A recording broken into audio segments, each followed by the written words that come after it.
Hello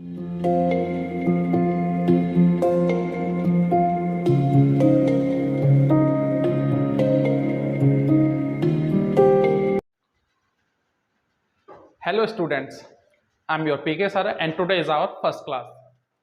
जैसा कि मैंने आप लोगों से कहा था कि जल्दी मैं आप लोगों के लिए क्लासेस लेके आऊँगा, पर हमारी क्लासेस कुछ डिले हो गई, कुछ देरी हो गई।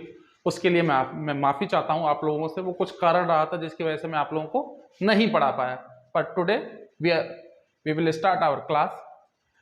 तो इंग्लिश हम जो पढ़ेंगे वो इंग्लिश सब्जेक्ट पढ़ेंगे। तो जब हम कोई भी सब्जेक्ट पढ़ना चाहते हैं, हमें उसके बेसिक के बारे में जानकारी होना चाहिए।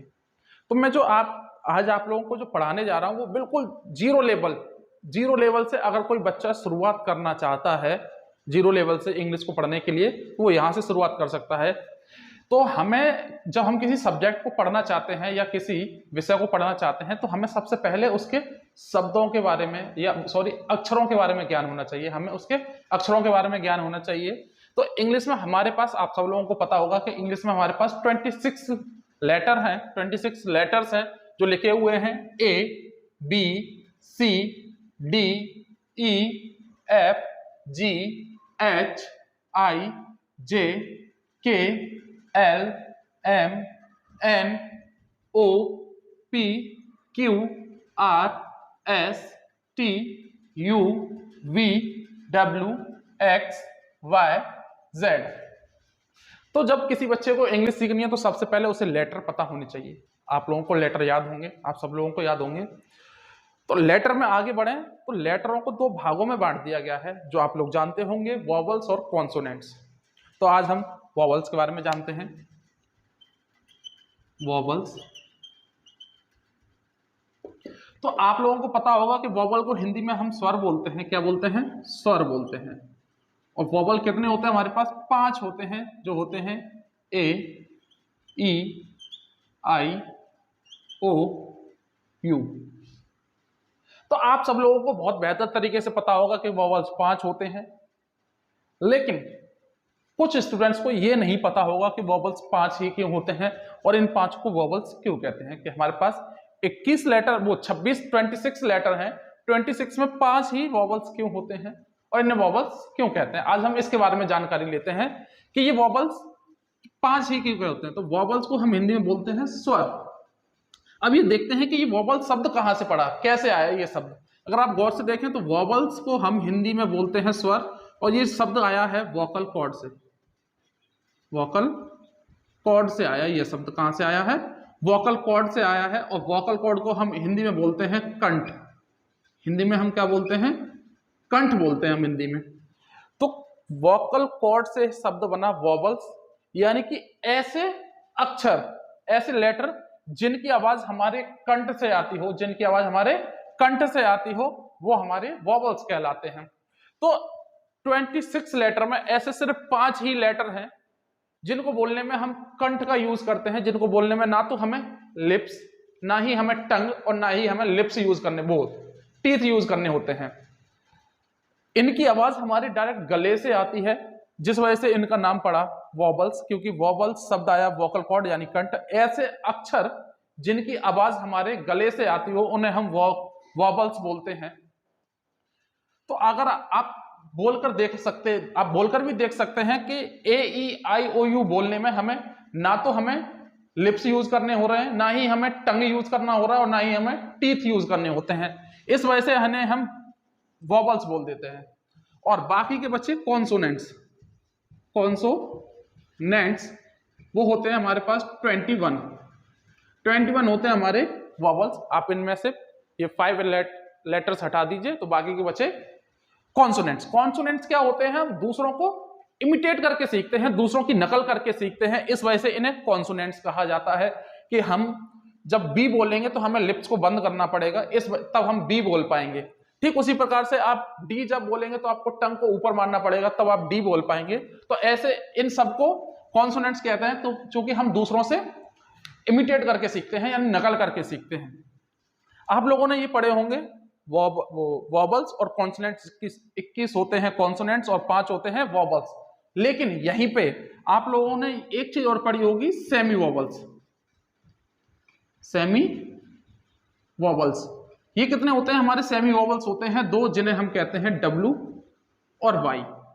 हमारे W और Y कहलाते हैं सेमी वॉवल्स, क्योंकि ये कुछ लोगों ने कहा कि इन्हें वॉवल्स में रखिए, कुछ लोगों ने कहा कि इन्हें कॉन्सोनेंट्स में रखिए।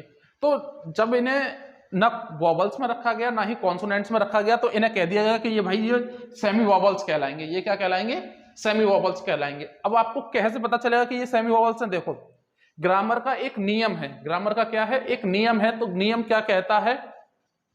नियम कहता है कि कोई भी जो वर्ड है या मीनिंग है वो बिना वॉवल्स के नहीं बन सकती है, बिना वॉवल्स के बन ही नहीं सकती है। जैसे अब हम लोग देखें प्ले, PLAY, प्ले में होता है खेलना, इसमें एक वॉवल आ रहा है। आपने लिखा कम, COME, कम में आना, तो इसमें एक O एक इसमें E। ये नियम है ग्रामर का कि इसमें हर मीनिंग में एक ना एक वॉवल्स होना चाहिए। तो कुछ बच्चे क्या कहते हैं कि सर CRY क्राइम में चिल्लाना। कुछ बच्चे कहते हैं सर इसमें तो वॉवल्स है ही नहीं है, क्योंकि वॉवल्स आप लोगों ने पढ़े हैं 5। लेकिन हमें यह पता नहीं होता है कि W और Y भी सेमी वॉवल्स होते हैं। अगर आप गौर से देखें तो इसमें Y दिया हुआ है, तो Y क्या कहलाता है? हमारा Y कहलाता है सेमी वॉवल्स। तो इस वजह से इसमें भी कहीं ना कहीं वॉवल आ रहा है। ये ग्रामर का नियम है कि आपको हर मीनिंग में एक ना एक वॉवल जरूर यूज करना पड़ेगा। तो आज आपने सीखा कि W और Y भी वॉवल्स, सेमी वॉवल्स कहलाता है। तो देखो आज हम लोगों ने क्या पढ़ा क्या पढ़ा कि इंग्लिश को सीखने के लिए सबसे पहले हमें 26 लेटर पता होना चाहिए। आप लोगों को लेटर याद है? लेटर के बाद इनको हमने दो भागों में बांट दिया, वॉवल में और कॉन्सोनेंट्स में।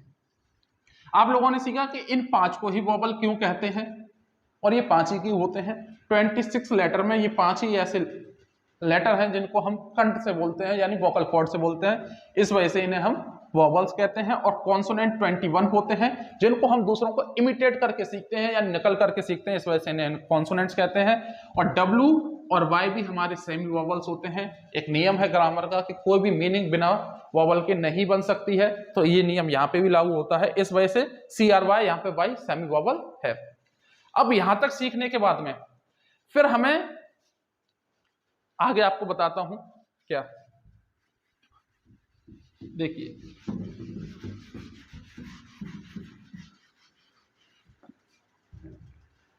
सबसे पहले हमें लेटर पता होनी चाहिए। तो हमने लेटर के बारे में पढ़ लिया, हमें पता है 26 लेटर होते हैं, हमने लेटर के बारे में अच्छे से पढ़ लिया।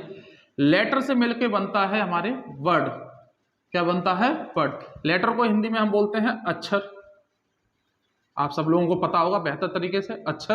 और वर्ड को हम हिंदी में बोलते हैं शब्द। वर्ड को हम हिंदी में क्या बोलते हैं? शब्द बोलते हैं। वर्ड को हम हिंदी में बोल देते हैं शब्द। तो देखो अगर कोई शब्द की परिभाषा पूछे तो हम कह सकते हैं लेटर का वह समूह, लेटर का वह समूह जिसका अपने आप में कोई अर्थ हो शब्द कहलाता है। लेटर का वह समूह जिसका अपने आप में कोई अर्थ हो वही शब्द कहलाएगा। जैसे कि आप लोगों को पता है, अगर आप लोगों ने एक A, एक P प्लस एक और P और उसमें एक L और एक E जोड़ लिया तो हम कह देते हैं उसे एप्पल। और एप्पल का अर्थ होता है हिंदी में सेब। एप्पल को हम हिंदी में क्या कह देते हैं? सेब कह देते हैं। तो इसका एप्पल का अपने आप में कोई अर्थ है, यही शब्द कहलाएगा। ऐसा नहीं कि आपने एक A उठा लिया, एक B उठा लिया, एक C उठा लिया, एक J उठा लिया और आपने लिख दिया A B C J और ये एक शब्द है। नहीं, शब्द क्या कहलाएगा? लेटर का वह समूह जिसका अपने आप में कोई अर्थ हो वही शब्द कहलाएगा। ठीक है, तो हमने लेटर पढ़ना होता है, लेटर के बाद हम शब्द पढ़ते हैं। आप लोगों को कई सारे शब्द याद होंगे इंग्लिश में, जैसे एप्पल में सेब होता है, बनाना में केला होता है, फैन में पंखा, चेयर में कुर्सी। आप लोगों को बहुत सारे याद होंगे और कुछ बहुत सारे शब्द हम यहाँ पर नए नए सीखेंगे। मैं आप लोगों को रोजाना 10 से 15 वर्ड्स, मीनिंग्स दिया करूंगा, वर्ब्स दिया करूंगा याद करने के लिए। तो धीरे धीरे करके हम उनकी मात्रा बढ़ाते हुए चले जाएंगे, क्योंकि जो शब्द हैं और जो वर्ब्स हैं, सबसे ज्यादा जो वर्ब्स हैं, हमें वर्ब्स पे ज्यादा फोकस करना होगा। क्योंकि हम किसी भी चीज को जब हम इंग्लिश जब सीखना चाहते हैं तो हमें पता होना चाहिए कि इस चीज को इंग्लिश में क्या कहते हैं। हमें सबसे ज्यादा मीनिंग्स मीनिंग्स और वर्ब्स को हमें जरूर याद करना है, ज्यादा से ज्यादा, जितना ज्यादा आप याद कर सकते हैं उतना आप ज्यादा याद करिए, कोशिश करिए ज्यादा से ज्यादा याद कर सकें। अब हमने अक्षर सीख लिया, हमें शब्द भी बहुत सारे पता है। अब शब्द से मिलकर बनता है सेंटेंस। शब्द से मिलकर के क्या बनता है? सेंटेंस बनता है। शब्द से मिलकर के बनता है सेंटेंस, जिसे हम हिंदी में बोलते हैं वाक्य, जिसे हम हिंदी में बोलते हैं वाक्य। तो देखो, अब कोई आपसे पूछे कि सेंटेंस की परिभाषा क्या होती है, तो आप क्या कह सकते हैं? सेंटेंस की परिभाषा क्या होती है? सेंटेंस की परिभाषा होती है शब्दों का वह समूह, शब्दों का वह समूह जिसका अपने आप में कोई अर्थ हो, उसे ही हम वाक्य बोलेंगे। शब्दों का वह समूह जिसका अपने आप में कोई अर्थ हो, वही वाक्य कहलाता है। जैसा कि आप लोग वही कई सारे वाक्य बोलते भी हैं, जैसे राम घर जाता है। तो देखो, राम एक शब्द है, घर एक शब्द है, जाता एक शब्द है एक शब्द है, क्योंकि है का अपने आप में एक अर्थ होता है इस वजह से। तो राम घर जाता है, इन शब्दों का कोई ना कोई अर्थ निकल रहा है, तभी है ये वाक्य कहलाएगा। और वाक्य बनने में हमें तीन चीज की जरूरत होती है। किसकी? तीन चीज की किसकी जरूरत होती है? Subject plus verb plus object. ये हम आगे चल के पढ़ाई करेंगे, जब हम सेंटेंसों पे आएंगे तो आगे चल के हम इनको बहुत अच्छी तरीके से समझेंगे कि सब्जेक्ट क्या होता है, वर्ब क्या होता है, ऑब्जेक्ट क्या होता है। अभी मैं आप लोगों को थोड़ा सा बेसिक के बारे में जानकारी दे देता हूं कि सब्जेक्ट, वर्ब और ऑब्जेक्ट मिलकर के जिनका कोई अर्थ हो, वाक्य बनता है। तो हमने लेटर के बारे में सीख लिया, हमें शब्द पता है। अब हम सीखेंगे सेंटेंस। अब हम सेंटेंस के बारे में सीखेंगे। सेंटेंस के बारे में सीखने के लिए जो सेंटेंस क्या होता है, पहले तो हम ये सीख लेते हैं। सेंटेंस को सीखने से पहले हमें एक स्टेप पहले आना पड़ेगा, टेंस को समझना होगा। टेंस क्या होता है? टेंस होता है हमारा काल, यानी कि समय। आप लोग जो समय अभी चल रहा है, इसे हम वर्तमान समय कहते हैं। जो समय बीत गया उसे हम भूतकाल कहते हैं, और जब समय आएगा उसे हम भविष्यकाल कहते हैं। ये जब हम वाक्य पढ़ेंगे तब मैं आपको बहुत अच्छी तरीके से पढ़ा दूंगा। लेकिन जब हम इंग्लिश की शुरुआत करते हैं तो सबसे छोटी जो टेंस होते हैं वो होते हैं दिस और दैट, दिस और दैट। तो मैं कल आप लोगों को एक जानकारी और दे देता हूं मैं आप लोगों को।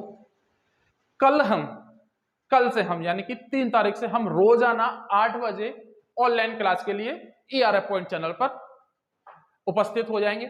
आप लोग अपने भाई, दोस्त, रिलेटिव जितने भी हैं उन सबको बता दीजिए कि 3 तारीख से रात 8 बजे पी के सर आप लोगों को लाइव क्लास इंग्लिश की पढ़ाएंगे। जिस समय मैं आपको कल दिस दैट से शुरू करूंगा, दिस दैट से मैं आपको पढ़ाऊंगा, तो आप अच्छे बेहतर तरीके से समझिए। और आपको कोई चीज समझ में नहीं आ रही है तो आप मुझे कमेंट में बता सकते हैं, मैं साथ साथ आपकी कमेंट भी पढ़ूंगा, और जो कमियां हैं हम उन्हें धीरे धीरे करके दूर करेंगे। और इंग्लिश का रहा मामला इंग्लिश का, तो हम इंग्लिश को 0 लेवल से शुरू कर दिया है मैंने आप लोगों के लिए। ABCD आप लोगों को याद होंगी, वोवल समझ में आ गया होगा, कॉन्सोनेंट समझ में आ गया होगा, सेमी वोवल समझ में आ गया होगा। वर्ड से मिलकर के लेटर से मिलकर के वर्ड बनता है, वर्ड से मिलकर के हम वाक्य बनाते हैं। ये क्या होता है, ये वाक्य मैं आपको आगे पढ़ाऊंगा आगे। लेकिन उससे पहले हमें कुछ चीजें पढ़नी होंगी। दिस दैट के बाद हमें पढ़ना होगा दीज दोज के बाद हमें पढ़ना होगा हैज हैव के बाद हमें पढ़ना होगा हैड के बाद हमें पढ़ना होगा इट के बाद हमें पढ़ना होगा देयर। पहले हमें अपना बेसिक क्लियर करना होगा। टेंस भी बेसिक में ही आते हैं नॉर्मली, लेकिन पहले हमें इन्हें क्लियर करना होगा, उसके बाद हम टेंसेस पे आएंगे। टेंसेस के बाद फिर हम पढ़ेंगे मॉडल्स पर, फिर इन्फिनेटिव्स और फिर इंपेरेटिव सेंटेंस। वो आगे की बात रही, लेकिन हम कल 8 बजे हम दिस दैट से शुरू करेंगे और आप लोगों को बेहतर तरीके से, बिल्कुल बहुत अच्छे तरीके से समझाया जाएगा। और किसी बच्चे को समझ में नहीं आता है तो वो कमेंट कर सकता है, मैं उसे बहुत और दोबारा से बता दूंगा। कमेंट करना जरूर है, क्योंकि अगर आप लोगों की कोई चीज समझ में नहीं आ रही है तो आप तुरंत कह दीजिए कमेंट में कि सर हमारी ये चीज समझ में नहीं आ रही है, तो मैं वो आपको दोबारा से समझा दूंगा। तो आज की क्लास में यहीं पे खत्म करता हूं और थैंक यू।